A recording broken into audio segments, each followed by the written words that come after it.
네, 안녕하세요, 청취자님. 오늘 우리는 창세기 42장으로 함께 들어가 보려 합니다. 네, 안녕하세요. 매튜 헨리의 주석을 길잡이 삼아서 애굽에서 벌어지는 요셉과 형제들의 그 극적인 재회 장면, 이걸 좀 더 깊이 들여다볼 텐데요. 하나님의 섭리하고 또 인간의 복잡한 감정이 어떻게 얽혀 들어가는지 그 흥미로운 지점들을 같이 따라가 보시죠. 네, 오늘 이야기의 중심에는 야곱의 아들들이 겪게 되는 정말 예상치 못한 여정이 있습니다. 그리고 그 과정에서 드러나는 과거의 그림자, 또 모든 것을 아우르는 하나님의 보이지 않는 손길, 이런 것들에 좀 주목하면서 이야기를 풀어가겠습니다. 네, 성경을 통해 더 깊은 통찰을 얻고자 하시는 청취자님의 그 마음에 이 시간이 좀 의미 있는 디딤돌이 되기를 바랍니다. 이야기는 가나안 땅을 덮친 아주 극심한 기근에서 시작됩니다. 먹을 것이 없으니까 정말 절망적인 상황이죠. 네, 그렇죠. 야곱은 애굽에 곡식이 있다는 소식을 듣고 아들들에게 좀 답답한 듯이 물어요. 창세기 42장 2절을 보면 너희는 어찌하여 서로 바라보고만 있느냐 이렇게 말이죠. 가만히 있지 말라는 거군요. 네, 그냥 가만히 앉아서 어쩔 줄 뭐라 하지 말고 당장 가서 양식을 구해오라는 그런 다그침이죠. 바로 그 지점에서 매튜 헨리가 중요한 통찰을 제시하는데요. 이 기근이 그냥 단순한 자연재해가 아니라는 겁니다. 아, 그래요? 네, 하나님께서 약속하신 땅 가나안에서조차 이런 어려움을 겪게 하신 데에는 깊은 뜻이 있다는 거죠. 헨리의 분석에 따르면 이건 그들의 믿음을 시험하고 또 이 땅의 삶에 그냥 안주하지 않고 더 나은 본향, 그러니까 영원한 하늘나라를 소망하게 하려는 하나님의 계획이 담겨 있다는 그런 해석입니다. 아, 고난을 통해서 우리의 시선을 현세 너머로 돌리게 만드시는 거죠. 정말 흥미로운 관점이네요. 고난이 오히려 신앙의 초점을 다시 맞추는 도구가 될 수 있다. 이런 말씀이시군요. 네, 그렇습니다. 그런데 가나안은 굶주리는데 바로 이웃한 애굽에는 식량이 풍부했다는 점도 참 눈에 띄어요. 맞습니다. 이게 한 지역이 다른 지역을 돕게 하시는 하나님의 섭리의 한 단면이기도 하고요. 동시에 그 7년 풍년 동안 지혜롭게 곡식을 비축해 둔 요셉의 뛰어난 통찰력과 행정 능력 덕분이기도 했죠. 그렇죠. 요셉의 지혜가 빛을 발한 거죠. 네. 그런데 헨리는 여기서 조금 더 나아가요. 만약 형들이 요셉을 미워해서 팔아 넘기지만 않았더라면 요셉의 그 놀라운 지혜가 애굽이 아니라 바로 아버지 야곱의 가문을 위해 쓰였을지도 모른다고 지적합니다. 아, 정말 그럴 수도 있었겠네요. 그러니까 지혜로운 사람을 배척했을 때 그 공동체가 어떤 손실을 입게 되는지를 보여주는 좀 뼈아픈 대목이죠. 야곱의 재촉에 결국 10명의 아들들, 막내 베냐민만 남겨두고 곡식을 구하러 애굽으로 떠납니다. 네. 그리고 마침내 그곳에서 애굽의 총리 대신 바로 요셉 앞에 서게 되죠. 그리고 창세기 42장 6절을 보면요. 형들은 요셉 앞에 땅에 엎드려서 절을 합니다. 아, 그 꿈. 네, 바로 그거죠. 오래전 요셉이 꾸었던 꿈, 형들의 곡식단이 자기 단에게 절하던 그 꿈이 현실로 이루어지는 순간입니다. 이게 단순히 몸을 굽힌 행위를 넘어서서 미래에 있을 더 완전한 복종, 예를 들면 이사야 60장 14절 같은 장면을 미리 보여주는 것으로도 해석될 수 있습니다. 자, 이제 요셉이 형들을 어떻게 대하는지로 넘어가 볼까요? 이 부분이 참 극적인데요. 네, 긴장되는 부분이죠. 20년이라는 시간이 흘렀으니까요. 네, 그렇죠. 알아보기가 쉽지 않았을 겁니다. 위험 있는 모습이었을 때고요. 그런데 요셉은 과거 형들이 자기 꿈을 막 조롱했던 것과는 달리 그 꿈을 똑똑히 기억하고 있었어요. 그리고 요셉은 형들에게 아주 매섭게 대합니다. 창세기 42장 9절에서 너희는 정탐꾼들이라. 이 나라의 허술한 곳을 엿보려고 왔느니라. 이렇게 몰아붙이죠. 네, 심지어 16절에서는 바로의 살아계심을 두고 맹세하노니 이러면서 그들이 정탐꾼임을 기정사실화하려고 합니다. 청취자님께서도 이 대목을 읽으시면서 궁금하셨을 것 같아요. 왜 요셉은 이렇게까지 혹독하게 대하는 걸까? 자기를 죽이려 하고 노예로 팔아넘긴 형들이니까 복수심 때문이라고 생각할 수도 있지 않을까요? 충분히 그렇게 생각할 수 있습니다. 저라도 그랬을 것 같아요. 하지만 매튜 헨리는 요셉의 행동이 단순한 복수심에서 비롯된 건 아니라고 분석합니다. 아, 그래요? 그럼 뭘까요? 헨리가 제시하는 요셉의 의도는 크게 세 가지입니다.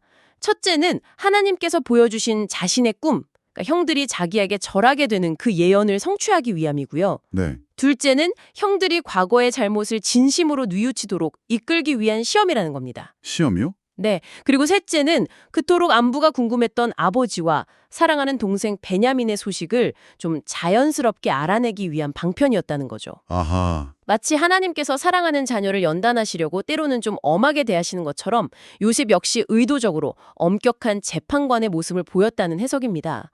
친구처럼 대했다가는 금방 정체가 드러날 수도 있으니까요. 그렇군요. 복수가 아니라 회개를 위한 시험이라는 해석이 참 흥미로운데요.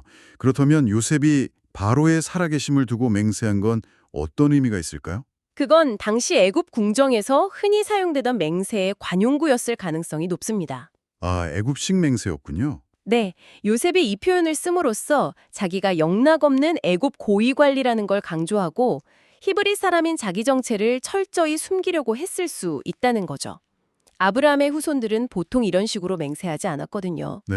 더불어서 헨리는 여기서 우리가 악한 환경의 말이나 습관은 쉽게 배우지만 그걸 버리기는 참 어렵다는 교훈도 얻을 수 있다고 덧붙입니다. 아, 그것도 맞는 말이네요. 요셉이 오랜 궁중 생활 속에서 자신도 모르게 이런 표현에 익숙해졌을 수 있다는 가능성도 열어두는 거죠. 형들은 당연히 펄쩍 뛰면서 항변하죠. 네, 주여, 절대 아닙니다.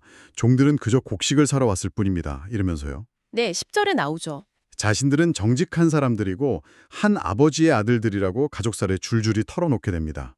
이 과정에서 요셉은 자연스럽게 아버지와 베냐민이 아직 살아있다는 정보를 얻게 되고요. 그렇죠. 의도대로 된 거죠. 요셉은 일단 그들을 사흘 동안 감옥에 가둡니다. 그랬다가 한 명만 인질로 남고 나머지는 곡식을 가지고 돌아가서 막내 아우를 데려오면 풀어주겠다고 제안하죠.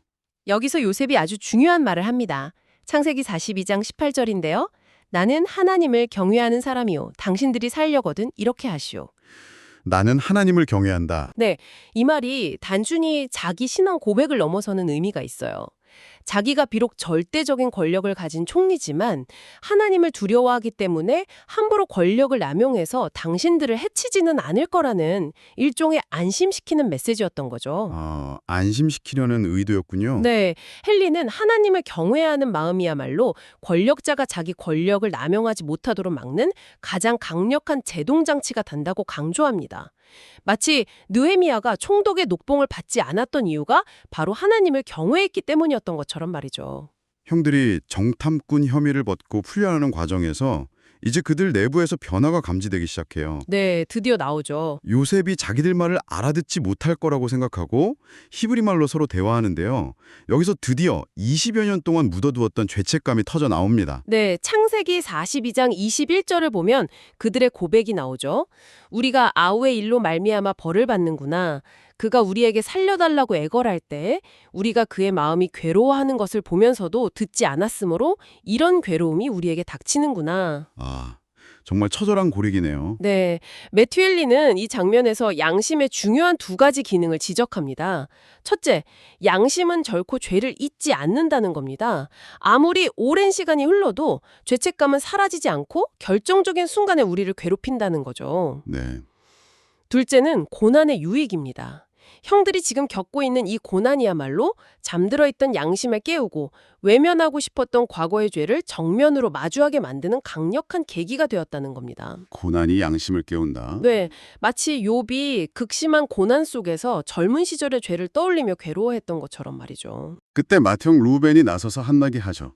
내가 너희에게 그 아이에게 죄를 짓지 말라고 하지 않았느냐. 그런데도 너희는 듣지 않았다. 그러니 이제 우리가 그의 핏값을 치르게 된 것이다 하고요. 22절이죠. 루벤으로서는 할 말이 있었던 셈이네요. 그렇습니다. 르우벤은 과거 자신이 동생 요셉을 해치려는 계획에 동참하지 않고 오히려 구하려고 애썼다는 사실에서 뭐랄까 약간의 위안을 얻습니다. 그렇죠. 자기는 말렸었다 이거죠. 네. 헨리는 이처럼 우리가 악한 일에 가담하지 않고 오히려 그것을 막으려고 노력했다는 양심의 증언이 있다면 큰 재앙 속에서도 어느 정도 마음의 평안을 얻을 수 있다고 말합니다. 비록 결과적으로 재앙을 피하지는 못했더라도 죄에 동참하지 않았다는 사실 자체가 힘이 된다는 것이죠. 통역관을 통해 형들의 이 모든 대화를 듣고 있던 요셉은 더 이상 감정을 주체하지 못하고 뒤로 물러나서 홀로 눈물을 흘립니다. 24절이죠. 네, 형들이 드디어 뉘우치는 모습을 보니까 마음이 아팠겠죠? 그랬을 겁니다. 하지만 아직은 때가 아니라고 판단했는지 요셉은 다시 감정을 추스리고 형들 앞에서 시므온을 결박해서 인질로 삼습니다. 왜 하필 시므온이었을까요? 헨리는 두 가지 가능성을 제시하는데요. 과거 요셉을 가장 잔인하게 괴롭혔던 형제였거나 아니면 현재 시점에서 뉘우침이 가장 적어 보였기 때문일 수 있다고 추측합니다. 혹은 형들 모두에게 경각심을 주기 위해서 일부러 그들 앞에서 결박했을 수도 있고요. 요셉의 눈물은 단순히 인간적인 슬픔을 넘어서서 회개하는 죄인을 바라보시는 하나님의 자비로운 마음을 보여주는 듯합니다. 하나님의 마음. 네. 예레미야 31장 20절이나 사사기 10장 16절에서도 자기 백성의 고통을 보시고 긍휼히 여기시는 하나님의 마음이 잘 드러나죠. 나무 형제들은 곡식을 가득 채워서 집으로 돌아가는 길에 오릅니다. 그런데 길 중간에 들른 여관에서 자루를 풀어보다가 깜짝 놀라요. 네, 또 다른 사건이 터지죠. 곡식과 함께 자기들이 곡식값으로 지불했던 돈이 그대로 자루 속에 들어있는 걸 발견한 거죠. 28절인데요. 이건 사실 요셉이 몰래 돌려준 선물이었는데 말이죠. 네, 요셉의 선이었죠. 하지만 이미 죄책감으로 잔뜩 위축되어 있던 형들에게는 이것이 엄청난 충격과 공포로 다가왔습니다. 그랬겠네요. 뭔가 함정이라고 생각했을 수도 있겠어요. 맞습니다. 그들은 하나님이 어찌하여 우리에게 이런 일을 하셨는가 28절 라며 절망합니다. 헨리는 여기서 죄지연 양심의 특징을 날카롭게 지적해요. 죄책감에 사로잡힌 사람은 선한 의도마저도 악의적인 함정으로 해석하기 쉽다는 거죠. 아하. 마치 아무도 쫓아오지 않는데도 도망치는 사람처럼 그들은 요셉의 호의 속에서 오히려 하나님의 징벌이나 더 큰 음모를 보았던 겁니다. 자, 이제 마지막 부분입니다. 형들이 집으로 돌아와서 아버지 야곱에게 애굽에서 겪었던 모든 일을 보고하는 장면인데요. 네, 야곱의 반응이 참 중요하죠. 정탐꾼으로 몰렸던 일, 시므온이 인질로 잡힌 일, 그리고 시므온을 데려오려면 반드시 막내 베냐민을 데려가야 한다는 그 청천벽력 같은 소식까지 전합니다. 네, 게다가 각자의 곡식자루에서 돈뭉치가 나오자 야곱마저 극심한 두려움에 휩싸입니다. 야곱은 절망에 빠져서 이렇게 외칩니다. 창세기 42장 36절인데요. 너희가 나에게서 자식들을 빼앗아 가는구나. 요셉도 없어졌고 시므온도 없어졌는데 이제 베냐민마저 데려가려 하는구나. 어째서 이런 일들이 모두 나에게만 닥치는 것이냐. 아, 정말 탄식이네요. 메튜엘리는 이 대목에서 야곱이 상황을 얼마나 비관적으로만 보고 있는지 지적합니다. 실제로는 이 모든 일들이 결국 야곱과 그의 온 가족을 구원하기 위한 하나님의 계획 속에서 진행되고 있었는데 말이죠. 그렇죠. 나중에는 다 잘 풀리는데? 네, 하지만 당사자인 야곱은 모든 것이 자신을 해치려는 불행으로만 여기고 있다는 겁니다. 우리의 연약한 믿음과 제한된 시야가 종종 우리에게 유익이 되는 하나님의 섭리마저도 해로운 것으로 오판하게 만든다는 사실을 보여주는 거죠. 맏아들 르우벤이 나서서 자기 두 아들의 목숨을 걸고서라도 베냐민을 꼭 다시 데려오겠다고 호언장담하지만 37절, 야곱은 그의 말을 전혀 신뢰하지 않고 단호하게 거절합니다. 르우벤의 제안이 좀 무모하게 들리기도 하네요. 네, 자기 아들 둘을 죽이라는 말까지 하는 것은 매우 경솔하고 좀 감정적인 제안이었죠. 야곱은 내 아들은 너희와 함께 내려가지 못한다. 그의 형은 죽고 그 아이만 홀로 남았는데 너희가 가는 길에 무슨 재난이라도 당하면 어찌하겠느냐. 너희가 나의 백발을 슬픔으로 수올, 그러니까 무덤으로 내려가게 할 것이다 라고 절규합니다.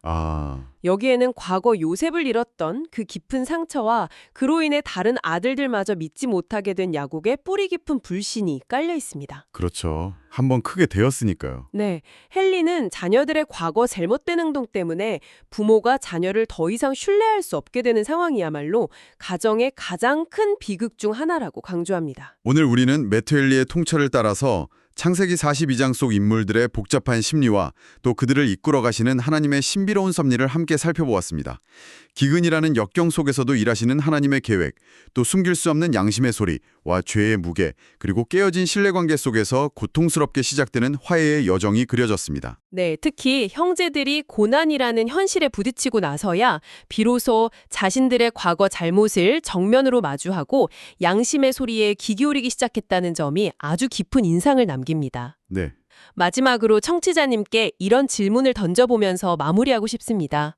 매튜 헨리가 지적했듯이 혹시 지금 청취자님의 삶에서 겪고 있는 어떤 어려움이나 예상치 못한 사건들이 오랫동안 잊고 있었거나 애써 외면해왔던 내면의 문제들을 수면 위로 떠오르게 하고 있지는 않으신가요?